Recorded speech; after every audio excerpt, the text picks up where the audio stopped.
Kenalkan, nama saya Samkristian Saragi, dan sini saya ingin menjelaskan tentang graf. Pertama, lintasan.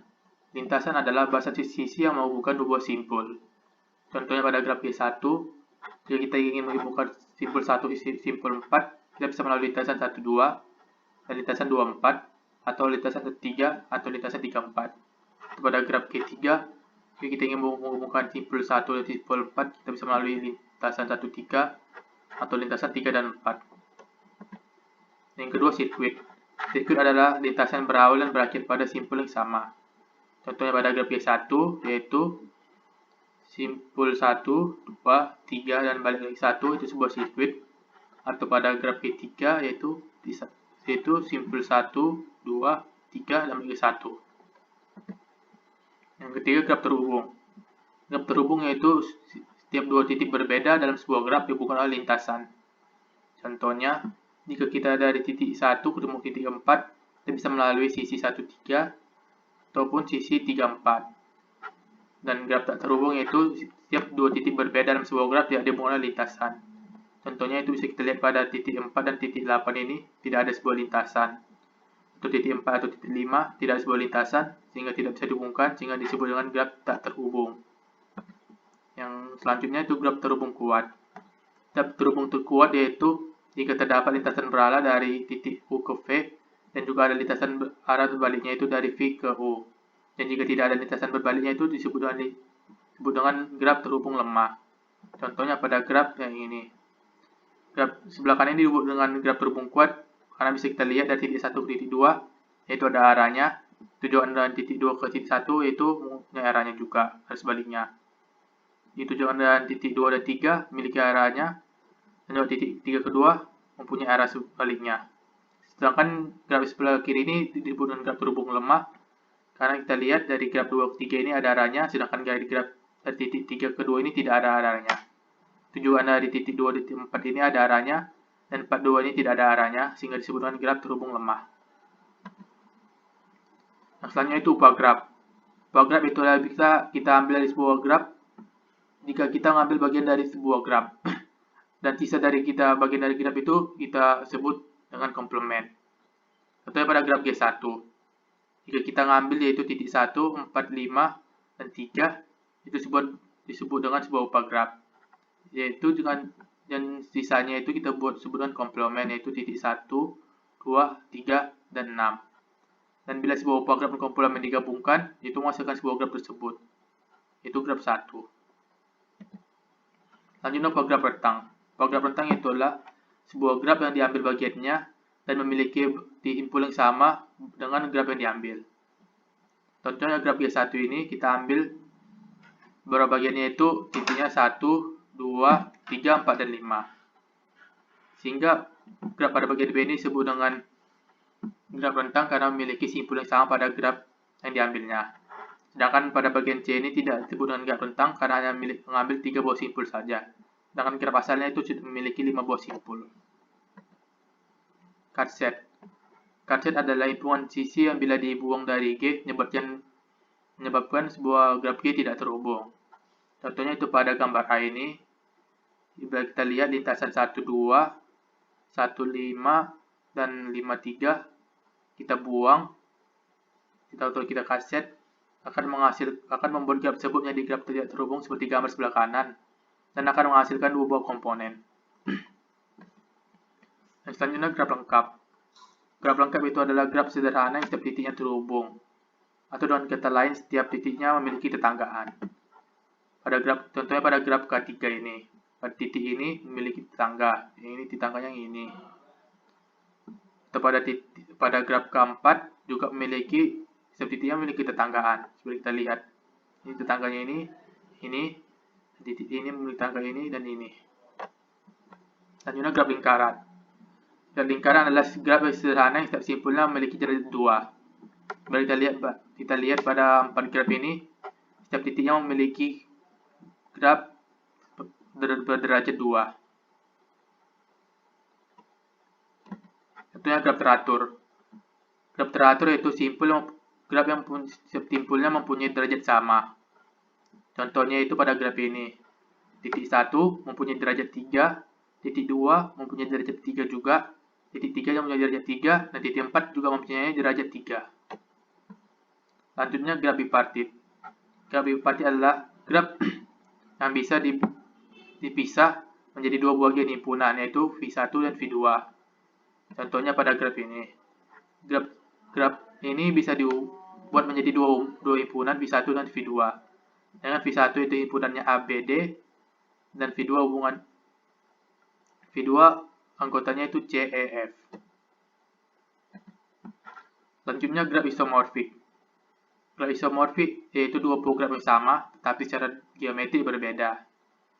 Atau graf A bisa dikatakan isomorfik dengan graf B apabila kedua graf tersebut dituliskan dengan nilai kedatangan yang sama. Contohnya pada graf tersebut. Graf A dan graf B disebut isomorfik karena memiliki simpul yang sama, yaitu simpul 1. Graf A memiliki 5 simpul dan graf B juga memiliki 5 simpul. Dan juga kedua graf tersebut memiliki nilai kedatangan yang sama. Contohnya itu jika kita buat A berkorespondensi dengan X dan B berkorespondensi dengan Y dan C juga berkorespondensi dengan W dan D berkorespondensi dengan V dan E berkorespondensi dengan Z. Dan juga memiliki nilai kedatangan sama bisa kita lihat pada matriks ini.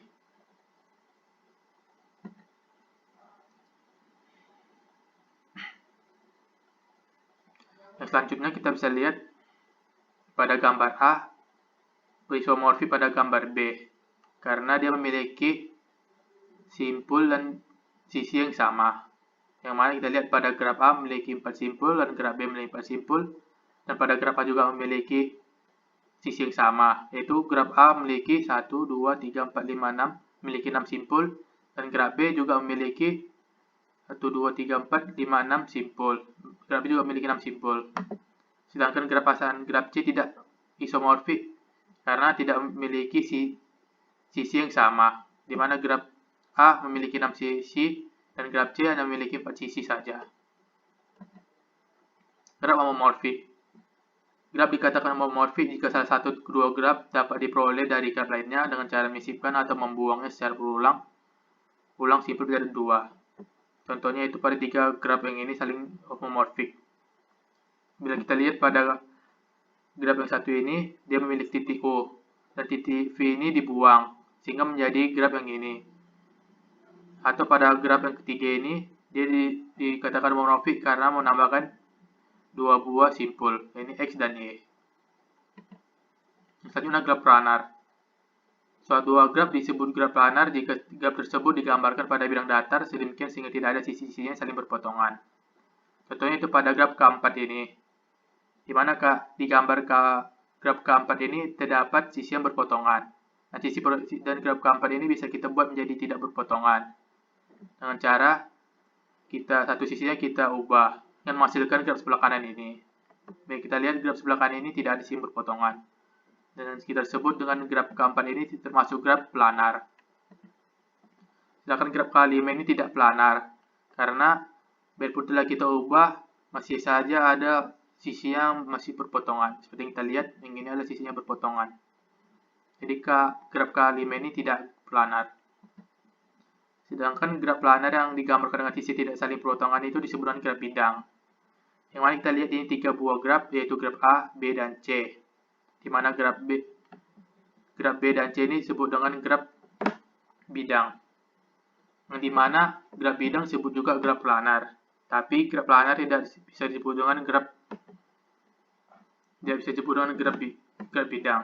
Karena kita lihat graf A ini. Pada graf A ini ada sisi yang berpotongan. Graf A ini disebut dengan graf planar.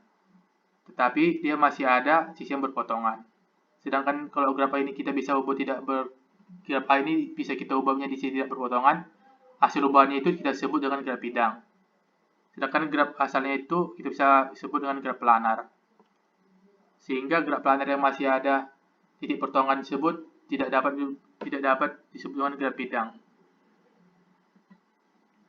Yang selanjutnya lintasan dan sirkuit Euler. Lintasan Euler itu lintasan yang dilalui setiap sisi dalam graf tepat satu kali. Sedangkan circuit Euler itu lintasan Euler yang kembali ke sisi asal sehingga membentuk lintasan tutup. Contohnya itu pada graf A. Lintasan Euler pada graf A itu 3, 1, 2, 3, 4, 1. Di mana lintasan Euleriana melalui setiap sisinya saja dan harus melalui setiap sisi. Sedangkan sirkuit Euler itu pada graf B yaitu 1, 2, 3, 4, 7, 3, 5, 7, 6, 2, 6, 1. Yang mana kita lihat dia berangkat dari sisi 1 dan kembali ke sisi 1 dan semuanya dilalui dan tepat hanya melalui satu kali saja. Selanjutnya itu lintasan sirkuit Hamilton. Di mana lintasan Hamilton ini hanya lintasnya melalui tiap simpul. Tujuan sirkuitnya itu kita berada dari satu titik dan kembalikan titik yang semula. Contohnya itu pada graf A. Lintasan Hamiltonnya yaitu 3, 2, 1, 4. Yang dimana hanya bergerak titiknya saja. Dan jika ada sisi tidak dilewati itu boleh saja. Selanjutnya sirkuit Hamilton yaitu pada graf B yaitu bisa kita lihat titik 1, 4, 3, 2, dan 1 merupakan sirkuit Hamilton. Sekian penjelasan saya mengenai graf. Terima kasih telah menonton.